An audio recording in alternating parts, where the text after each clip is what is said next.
and Portland has issued a severe thunderstorm warning for western Clackamas County in northwestern Oregon, central Marion County in northwestern Oregon until 5:30 p.m.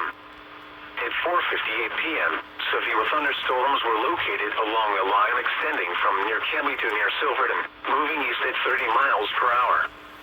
Hazard, 60 miles per hour wind gusts. Source, radar indicated. Impact, expects damage to roofs, siding, and trees. Down trees and power outages possible.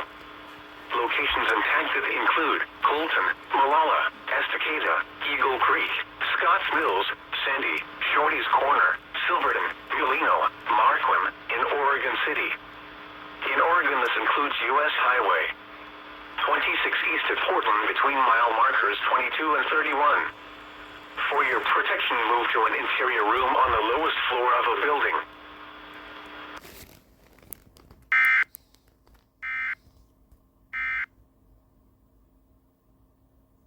Shannon Vaughn, NPR News.